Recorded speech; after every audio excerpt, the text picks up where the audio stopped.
Hello friends, welcome to Kalyani சுலகம். இன்றைக்கி இந்த வீடியோவில் நெல்லிக்காய் சோறு செஞ்சு காமிக்க போகிறேங்க. நெல்லிக்காயில் அதிகமான அளவு விட்டமின் சி இருக்குது, புரோட்டீன் இருக்குது, கால்சியம் இருக்குது. அது மட்டும் இல்லாமல் நிறைய ஆன்டி ஆக்சிடென்ட் இருக்குது. ஸ்கின் அண்ட் ஹேருக்கு ரொம்ப ரொம்ப நல்லதுங்க.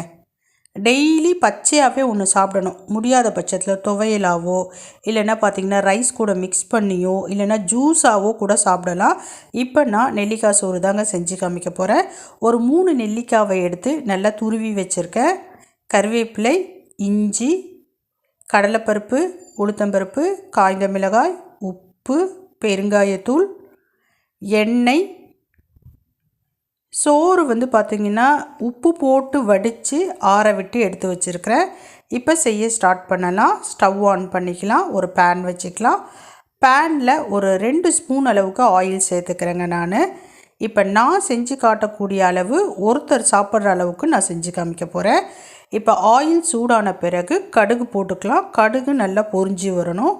பொரிஞ்ச பிறகு இஞ்சி, கருவேப்பிலை சேர்த்துக்கலாம்.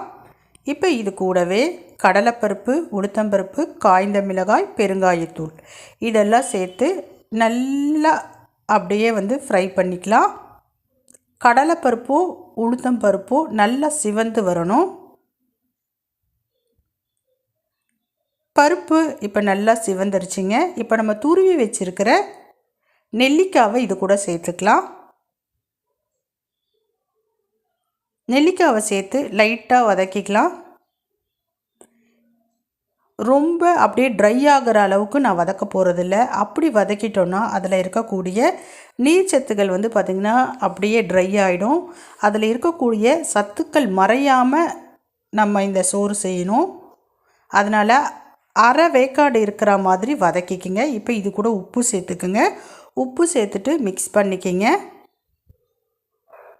இப்போ ஓரளவு வதக்கிட்ட பிறகு இது கூட வடித்து ஆற விட்டு எடுத்து வச்சுருக்கிற சோறு சேர்க்க போகிறோம்.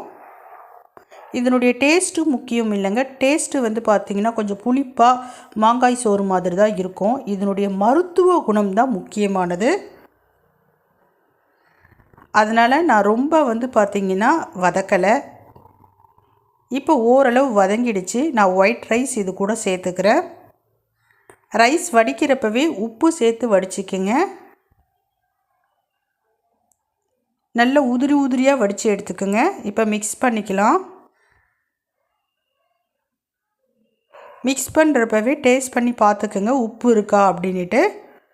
நீங்கள் குழந்தைங்களுக்கு செஞ்சு கொடுக்குறதா இருந்தால் இதில் நீங்கள் கீ கூட ஆட் பண்ணிக்கலாம். நான் நெய்லாம் ஆட் பண்ணலை.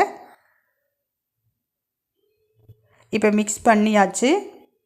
ஸ்டவ் சிம்லேயே இருக்கட்டும். இப்போ நெல்லிக்காய் சோறு ரெடிங்க. நான் ஸ்டவ்வை ஆஃப் பண்ணிட்டேன்.